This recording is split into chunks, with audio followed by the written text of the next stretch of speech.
Good afternoon. Thank you all for being here. In response to some of our public concern, and especially those in the service industry, we wanted to give you an update on the murder that occurred on Okaloosa Island. In summary, and bear with me as I go through this, the case is still being investigated, but there has been an arrest, and I want to give you an update on what we know thus far. On 6/24 at approximately 6:30 hours, the Okaloosa County Sheriff's Office was dispatched to 656 Santa Rosa Boulevard in Fort Walton Beach in reference to a suspicious vehicle reported by our beach safety officer. The vehicle was in the middle of the intersection of Porpoise Street and out in Nautilus Court and was still running, and the transmission was in park. Upon arrival, deputies discovered the victim identified as Filip Kirilov, deceased in front of the front passenger seat of a Kia minivan. It appeared the victim had been shot multiple times. During the investigation, Uber placards were discovered inside the van, which indicated the vehicle may have been used for short-term contracted taxi-style fares. Also found was a portable monitoring device and other electronic equipment within the vehicle. The monitoring device was forensically examined, and it was learned this item had a camera positioned on the front windshield, which had the ability to record out of the front windshield. The camera captured video as well as audio. Examination of this video audio was of good quality and depicted the horrific and brutal nature of this murder. I can go down the listings of the timestamps. At 35-second mark, a male voice believed to be the defendant instructs the victim where to drop him off, and which could be behind the Tom Thumb convenience store on Nautilus Court. At the 50-second mark, the vehicle turns off Santa Rosa Boulevard and turns on the Porpoise Street. At the 59-second mark, the video stops in the middle of the intersection. The vehicle stops in the middle of the intersection of Porpoise and Nautilus, and a short-term conversation between the defendant and the victim ensues.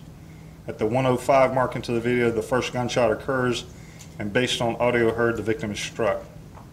The rear sliding door of the victim's van vehicle is then opened. At the 1:12 mark, a second gunshot is heard along with a shattering of glass. This is consistent with the fact that the driver's side window was found damaged with a bullet hole in the middle of it. After the second gunshot, the rear door can be heard being closed. At the 1:18 mark, the front passenger side door is open. At the 1:22 mark, there is a third gunshot followed by a rustling sound. At 1:34 mark, the front passenger door is closed. And 1:35 in the recording, the defendant, Timothy Lane Anderson, is seen on the video running southbound towards the Aquavilla condos. His physical features and clothes worn were captured, along with the fact he was in possession of a dark-colored backpack. Investigators obtained additional surveillance video from surrounding condominiums that depicted the suspect again carrying the backpack, which is identified as a dark in color with silver or white piping. With videos obtained, it is believed the victim was shot and subsequently died at or around 4:30 a.m. hours. Investigators then made emergency queries to Uber Corps for records pertaining to the victim's fare log for 6/23/18 through 6/24/18. Uber provided logs registered to the victim, which included a fare for account Joe Smith and listed a telephone number of 918-210-5058. The telephone number was used to schedule the fares for the Joe Smith account. It was found that Joe Smith had been picked up in Destin on 6/24 at approximately 4:27 hours, with a final destination of 670 Nautilus Court, Fort Walton Beach. This is also the former address of suspect was at 660 Nautilus Court, so he was certainly intimately familiar with the area. The same Joe Smith account had a pickup on 6/24/18 at approximately 5:13 hours, and that was after the murder. At 1299 Miracle Strip, Holiday Inn, Fort Walton Beach, with a drop-off at Kelly Street and Main Street in Destin on the same date at approximately 5:24 hours. On 6/25, deputies made contact with suspicious male at McDonald's on Harbor Boulevard in Destin. And the male was identified as Timothy Lane Anderson. He was found to be in possession of a dark-colored backpack with silver piping and a black smartphone with a shattered screen. He fit the description of the suspect. On the same date, 6/25/18, the autopsy of the victim was conducted at the Office of Medical Examiner in Pensacola. The ME ruled it was a homicide, and 2 projectiles were recovered from the victim, and 1 projectile was recovered from the rear view mirror of the vehicle. Victim was found to be shot 3 times, with entrance wounds found in the forehead just above the right eyebrow, the back of the neck, and the right cheek. Approximately 20-30 hours on 6/25, investigators made contact with Uber driver who picked up Joe Smith, and on 6/24 at approximately 5:13 hours, he indicated the subject was actually picked up at the Holiday Inn Resort on Okaloosa Island and was dropped off at the AOC Food Mart located at the intersection of Main Street and Kelly Street in Destin. The next day, on 6/26, video surveillance was obtained from Holiday Inn Resort showing the suspect there. In afternoon hours 6/26, 2018, suspect Timothy Lane Anderson was picked up for questioning. That's sort of the timeline we have thus far. During the course of the interrogation, it was discovered that the suspect had altered his appearance by shaving his goatee beard. Suspect initially denied being on Okaloosa Island at the time in question until being confronted with evidence, and then changed the story, claiming he was just jogging in the area with a backpack without further explanation. Suspect admitted video obtained from Destin Walmart, Okaloosa Holiday Inn, was in fact of him. Suspect denied having taken an Uber ride for over a month. Suspect admitted purchase of a phone at Walmart and that the phone was utilized to call Uber for service, had even downloaded the Uber application on this newly purchased phone. Discovered by investigators to be the last call victim responded to. Suspect admitted to still having shoes, clothing, backpack, and phone depicted in video surveillance recordings still at his home. Items were recovered during execution of search warrant at suspect's home located at 150 Bayou Drive last night by our investigators. As a result of these efforts and findings, Timothy Lane Anderson was charged last night with an open count of murder, and the state attorney's office will be ultimately the ones to finalize the charges against him. In regards to motives, we believe it's pretty common knowledge that Uber drivers don't carry cash. They require an account and payment with credit card on file, and only accept fares from account holders.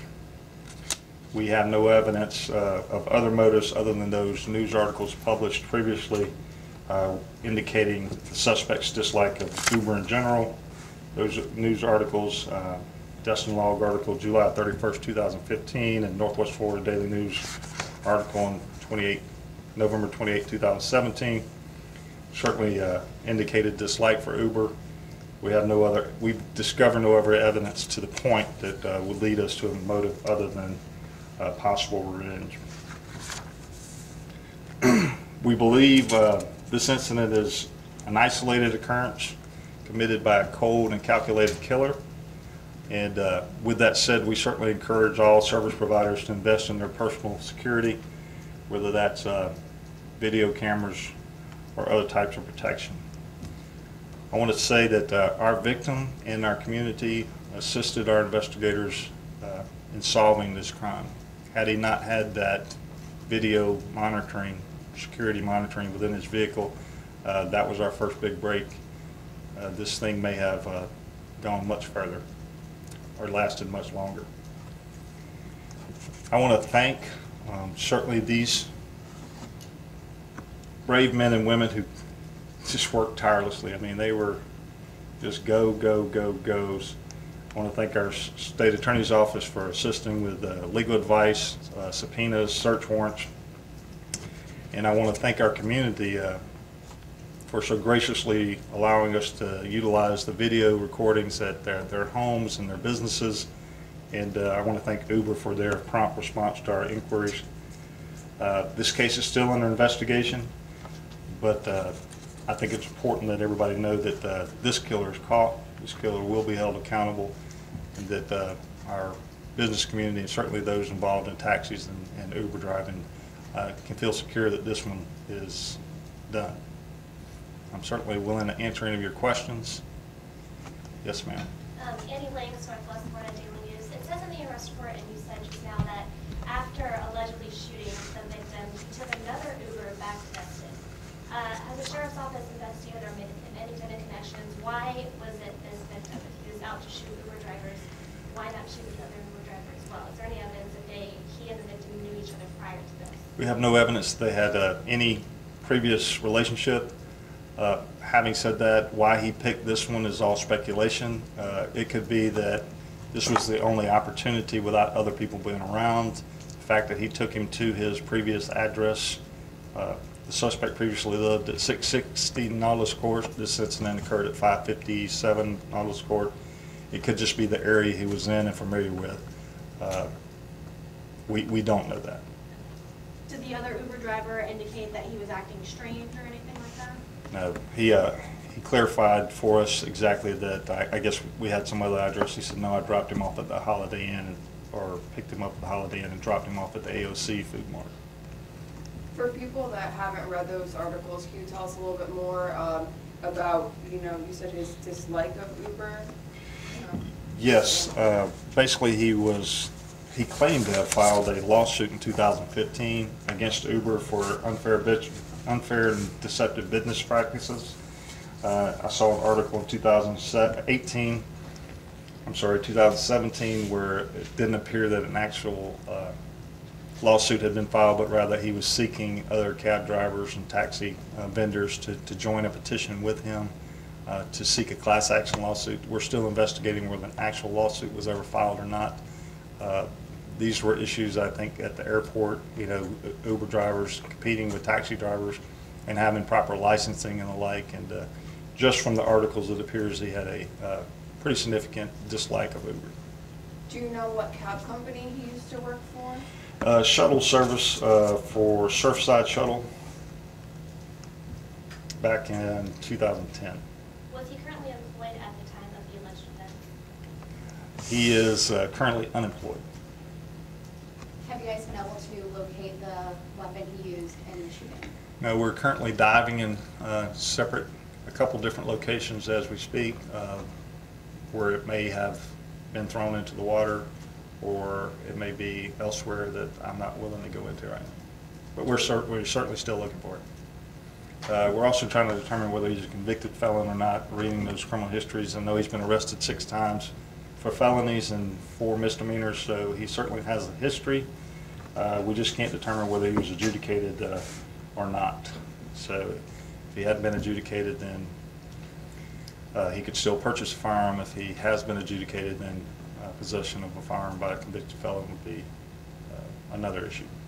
In the lawsuit that he filed in Pensacola, I believe it was December of 2017, he had 2, I guess, people that were on the lawsuit with him that were trying to go up against Uber to sue them for various... I'm sorry, I can't hear you, Ken. I'm sorry, he filed a lawsuit in court in December of 2017, so just last December. And there were 2 other people listed with him on that lawsuit. Are you guys looking into those people as well as possible co-conspirators with this, or has anybody else been involved in this that you know of? We will continue until this investigation is complete, and we'll get back with you with anything new that we find. We just thought it very important to let the community know that this particular killer had been identified, apprehended, and arrested. Do we know what type of weapon he was using? What type of gun? I believe it's a 9mm pistol. And I've seen online that, some Uber drivers and people in the service industry, it's kind of shaking them up a little bit. What message would you have to people out there?